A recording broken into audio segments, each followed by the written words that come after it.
Yesterday when we were talking about operations with complex numbers, we focused mainly on addition and subtraction, and then we also did the graphing. What we're going to finish up with today is how do you handle multiplying and dividing these complex numbers. So the first thing we're going to talk about is when you've got a number outside of something in parentheses, and you guys have talked about the distributive property before, so we're going to talk about how we can use that with complex numbers. And then also we'll get back into our FOIL method, where we do first, outside, inside, last, to multiply those terms as well. So like yesterday when I was doing adding and subtracting, I said to you guys that you treat the terms with the i's just like you would if it had an x or a y or any other letter. That you just combine it with whatever you can in the problem. So when you're multiplying, you do the same thing. You use the distributive property just like you would in the past. So like for this first one, I'm going to take 2i times 3 and times the negative 5i. So draw those arrows if you need to help you remind yourself you have to multiply 2 times here. So 2 times the 2i times the 3 is going to be 6i. Then 2i times negative 5i, you're going to have 2 times negative 5, which is going to be negative 10. And then I times I is I squared. Do you guys remember what I squared is equal to? Not 0. It's equal to negative 1. So anytime I see an I squared in a problem, I can replace it with negative 1. So for this one, I'm going to take 6i, and then you're going to take that negative 10 times negative 1. So all that's going to do is make that change signs. So it's going to now say 6i plus 10. And normally when we're writing out complex numbers, we like the regular, like the real number piece to come first, and then the complex piece. So I am going to switch this around so that it says 10 plus 6i instead. If you were to leave it 6i plus 10, that wouldn't be wrong necessarily. It's just kind of in the backwards form. We always like the real number to come first and then the imaginary. Remember we talked yesterday that all these complex numbers are in that form a plus bi. A is the real number part, the bi is the complex number piece. Now if we have terms like number 2 where you've got multiple pieces here in parentheses, this is when we have to use that FOIL method that we talked about. Oh, that was probably the beginning of this chapter when we were doing like all of our factoring and that kind of stuff. So FOIL, remember that stands for first, outside, inside, last. So that just kind of helps you keep track of what terms you should be multiplying together. So for the first terms, you're going to take 5 times 4. For the outside terms, you're going to take 5 times the negative 3. The negative 3i. And then inside is going to be the negative 6i and 4. And last is going to be the negative 6i times the negative 3i. Okay, so I just broke it apart there so you guys can see where all those pieces are coming from again. Now we multiply like normal. So 5 times 4 is going to be 20. 5 times negative 3i is going to be negative 15i. So I'm going to write minus 15i. Negative 6i times 4 is going to be negative 24i. And then last, let me switch up what I did there. 6. Okay, so last is going to be that negative 6i times negative 3i. So that's going to be positive 18, and then you have I squared. So you can simplify the middle by combining those two terms because they're both just regular i's. So you have 20, and then negative 15 and negative 24 is going to be negative 39 when you add those, I. And then remember for that 18, we're going to replace I squared with a negative 1. So that's going to cause it to become negative 18. So 20, and then you've got negative 18 here, so it'd be like 20 minus 18, because it's going to say 20 minus 39i minus 18 now. So we're going to end up with a 2, because 20 minus 18 is going to be 2, and then minus 39i.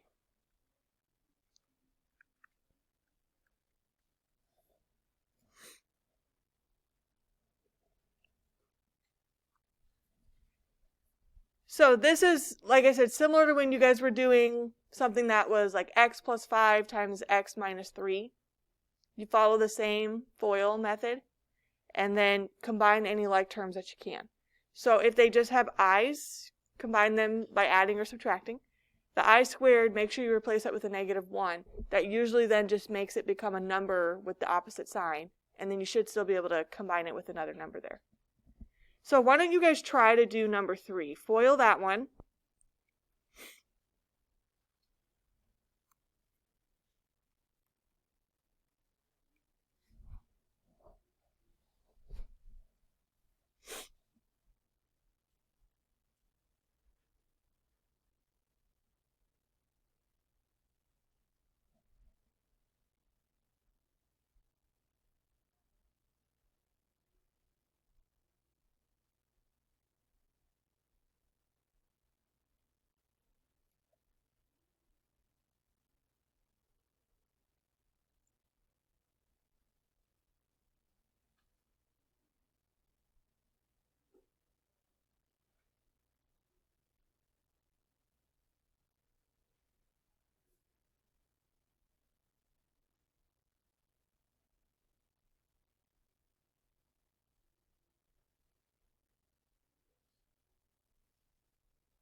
So if we pair this up again, first terms you're going to do would be 7 times 7.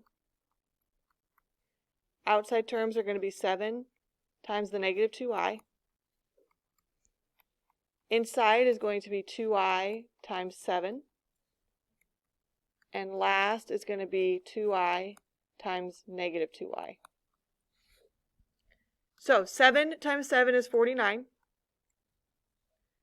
Then you get negative 14i and positive 14i for the outside and the inside terms. And then last is going to be negative 4i squared. So the positive and the negative 14i in the middle are going to cancel each other out.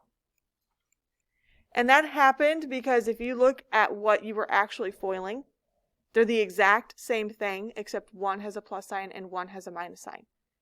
And so back when we were doing factoring and distributive property the first time, we did talk about that case that if you have one that's plus, one that's minus, that those middle terms are always going to cancel out. So it just eliminates that piece there. So now we have 49 minus 4 times negative 1. Replace that I squared with a negative 1. So this becomes 49 plus 4. So we should have just gotten the number 53.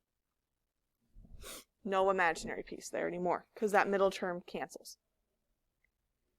So for number 4, what would you guys get if you took 6i times 6i? Good, 36i squared. And we replace I squared with what?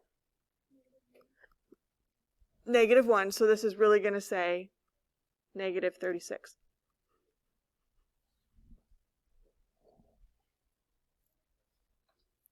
So that kind of covers the basics of multiplying.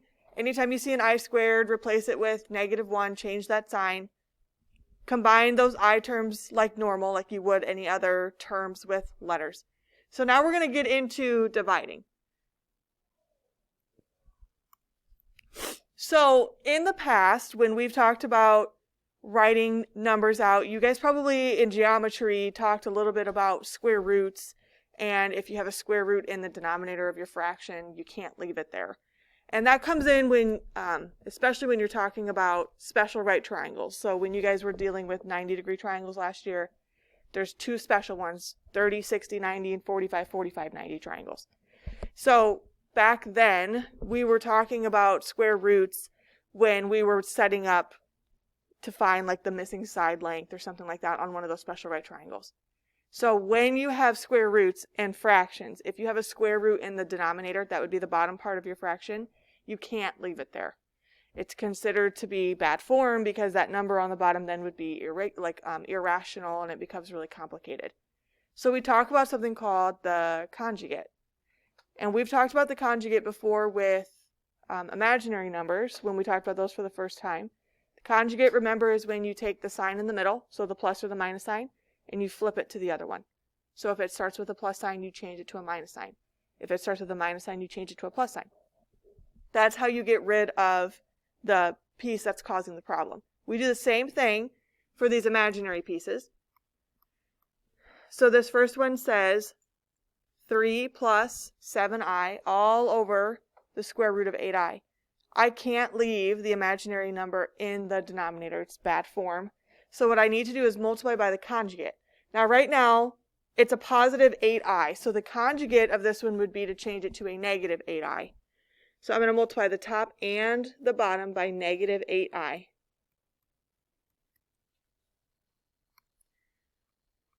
When I do this on top, I'm going to have to take negative 8i and distribute to 7i and to the 3.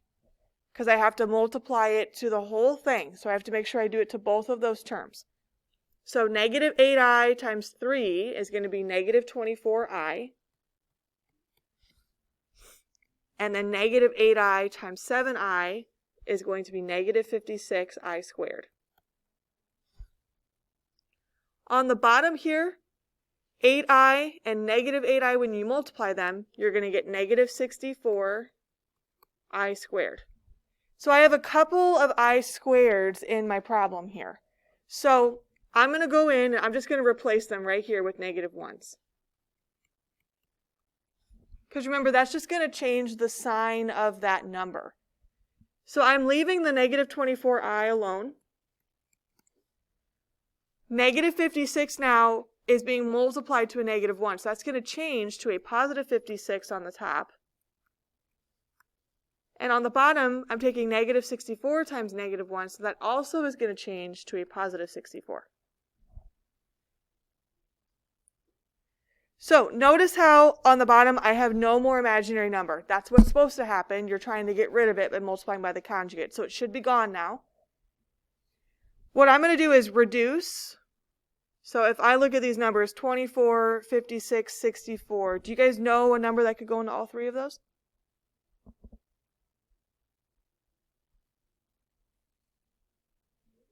Eight. Okay, so if I take an 8 out, 24 becomes a 3, 56 becomes a 7, 64 becomes an 8. So I'm just reducing it. What I'm also going to do for my final answer here is on top, switch the real and the imaginary number piece around. So I'm going to put 7 first. Then it's going to say minus 3i. And that's going to be all over 8. And again, that's just because we like the real number to come first and then the imaginary piece.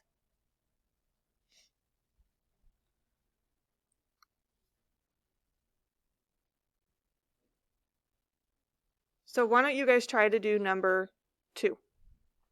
Multiply by the conjugate of just that bottom piece and then simplify.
So what is the conjugate of the bottom?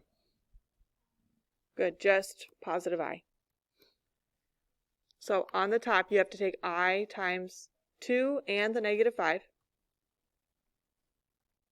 So it's going to say 2I minus 5I squared. And on the bottom, you have negative I squared. Replace those I squareds with negative 1s. So this is a negative 1 on the top, and this is a negative 1 on the bottom. So on top I have 2I, and then negative 5 times negative 1 is going to be positive 5 now. And on the bottom, I'm taking the negative of negative 1, which is just going to make that become positive 1. So because it's over 1, I can not worry, I can drop that off now for the rest of the problem because I don't need to write it over 1 over and over and over again. The last thing that I would just do here is rewrite the top so that the 5 comes first. So 5 first and then plus 2I. And that's the end of that one.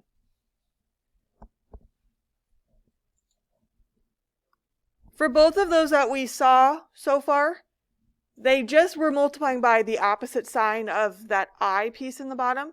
Now, the last two that we have here in our notes have a real number piece and a complex number piece. So this is when we talk about those conjugates again, like we talked about previously. But I just want to make a quick note because we've seen this already earlier. Remember when we did on the previous page with the multiplying, when we did the 7 plus 2I and the 7 minus 2I, and we FOILed them, the middle pieces canceled out. That is always going to happen. When you take something times the same quantity, but instead of a plus sign, you have a minus sign, the middle pieces will always, always, always cancel. Okay? So you can kind of take a shortcut here. When you see something like A plus BI being multiplied to A minus BI, so again, it's the same quantity, but one has a plus sign, one has a minus sign. You can shortcut this and just square the A term and square the B term and put a plus sign in the middle. You don't really have to show me that those middle pieces are going to cancel if you can understand that that's always going to happen here. If you want to keep seeing that, that's fine, but I'm telling you, you can use the shortcut. It makes the math on the bottom of these fractions go a little bit faster for you, and you don't have to do that whole FOILing process. For number 3, when you look at the bottom, you have 2 minus 4I. We have to multiply by the conjugate on the top and on the bottom. The conjugate is to change that minus sign to a plus sign. So it's going to say 2 plus 4I.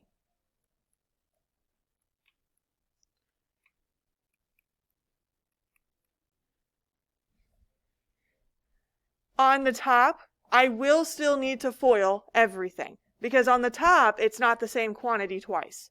They are different from each other. You have 5 plus I and then 2 plus 4I. So you have to FOIL that one. So on top, you're going to have 5 times 2. That's your first term. That's a 10. Outside is going to be 5 times the 4I, which would be 20I. Inside is I times 2, so 2I. And last is I times 4I, which is 4I squared. On the bottom, I'm going to use that shortcut that I have written up here at the top of the screen. So I square the A, which is just the 2. So 2 squared, which is 4. And then the B term, which is the number that sits in front of the I, which is a 4. So 4 squared, which is going to be 16. And you just put a plus sign in the middle. If you wanted to, you could FOIL it. You could do your first, your outside, your inside, your last. You're going to get the exact same thing that I just did. It's just going to take you a little bit longer to get there because you're not using the shortcut.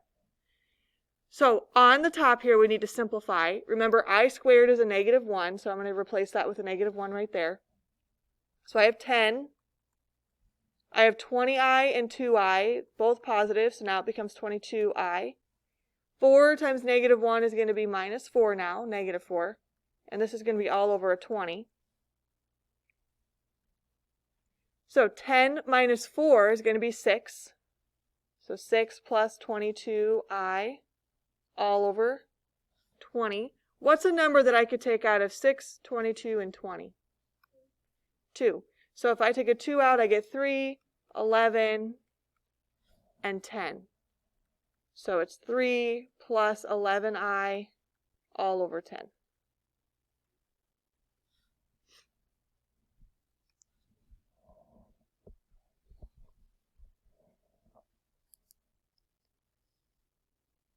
All right, last one here, number 4.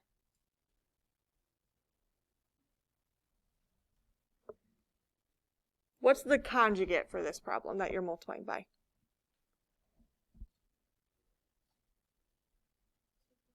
2 plus I. Just change on the bottom, change that minus sign to a plus sign.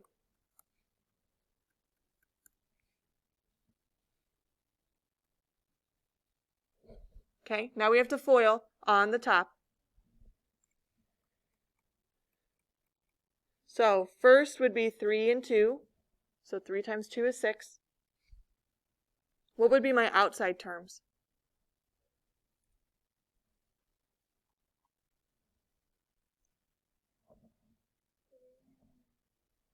Yep, 3 and I, so we have 3i. What are the inside terms?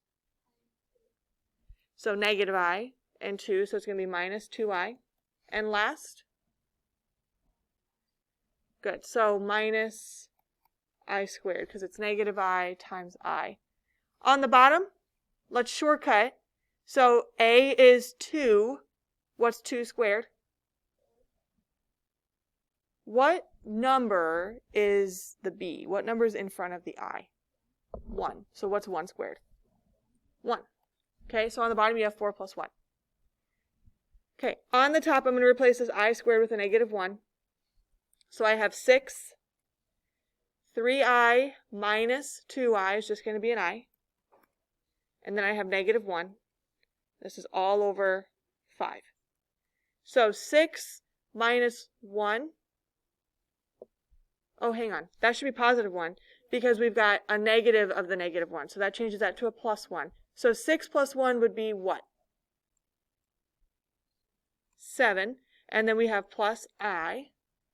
And it's all over 5.